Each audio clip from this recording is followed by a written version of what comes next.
ऐसा नहीं है कि नेहरू जी से मतभेद नहीं थे, और मतभेद चर्चा में गंभीर रूप से उभर कर सामने आती थी। मैंने एक बार पंडित जी से कह दिया था कि आपका एक मिला जुला व्यक्तित्व है और आप में चर्चिल भी है और चैम्बरलेन भी है। वो नाराज नहीं हुए। शाम को किसी बैंक्वेट में मुलाकात हो गई और उन्होंने कहा आज तो बड़ा जोरदार भाषण दिया है, और हंसते हुए चले गए। आजकल ऐसी आलोचना करना दुश्मनी को दावत देना। उत्तर प्रदेश में आगरा जनपद के प्राचीन स्थान बटेश्वर के मूल निवासी पंडित कृष्ण बिहारी वाजपेयी मध्य प्रदेश की ग्वालियर रियासत में अध्यापक थे। वहीं शिंदे की छावनी में 25 दिसंबर 1924 को ब्रह्म मुहूर्त में उनकी पत्नी कृष्णा वाजपेयी से अटल जी का जन्म हुआ था। पिता कृष्ण बिहारी वाजपेयी ग्वालियर में अध्यापन कार्य तो करते ही थे, इसके साथ ही वे हिंदी व ब्रजभाषा के शानदार कवि भी थे। यही कारण था कि पुत्र अटल में काव्य के गुण वंशानुगत प्राप्त हुए थे। महात्मा रामचंद्र वीर द्वारा रचित अमृत कृति विजय पताका पढ़कर अटल जी के जीवन की दशा ही बदल गई। अटल जी की बीए की शिक्षा ग्वालियर के विक्टोरिया कॉलेज में हुई। छात्र जीवन से वे राष्ट्रीय स्वयंसेवक संघ के स्वयंसेवक बने और तभी से राष्ट्रीय स्तर के वाद विवाद प्रतियोगिताओं में भाग लेते रहे। डॉक्टर श्यामा प्रसाद मुखर्जी और पंडित दीनदयाल उपाध्याय के निर्देशन में राजनीति का पाठ तो पढ़ा ही, साथ साथ 5 अन्य राष्ट्रधर्म दैनिक स्वदेश और वीर अर्जुन जैसे पत्र पत्रिकाओं के संपादन का कार्य भी कुशलतापूर्वक करते रहे। असाधारण कार्यों के लिए 2015 में उन्हें भारत रत्न से भी सम्मानित किया गया।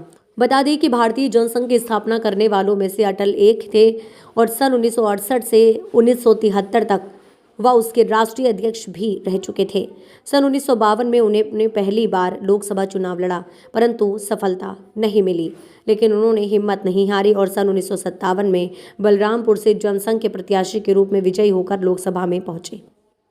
1980 में जनता पार्टी से असंतुष्ट होकर इन्होंने जनता पार्टी छोड़ दी और भारतीय जनता पार्टी की स्थापना मदद ली।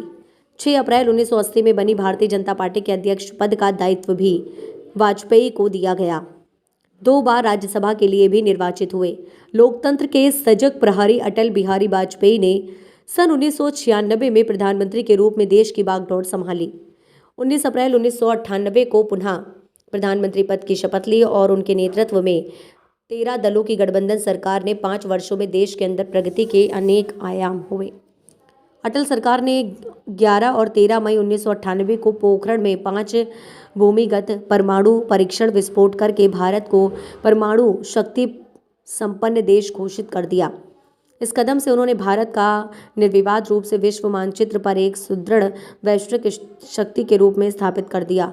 कुछ ही समय पश्चात पाकिस्तान के तत्कालीन सेना प्रमुख परवेज मुशर्रफ की सह पर पाकिस्तानी सेना व उग्रवादियों ने कारगिल क्षेत्र में घुसपैठ करके कई पहाड़ी चोटियों पर कब्जा कर लिया।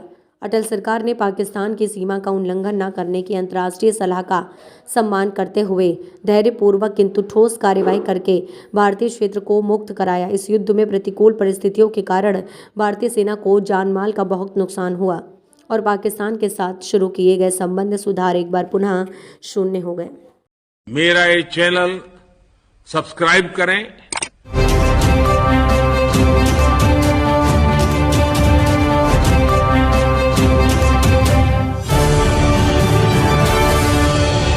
मेरा ये चैनल सब्सक्राइब करें।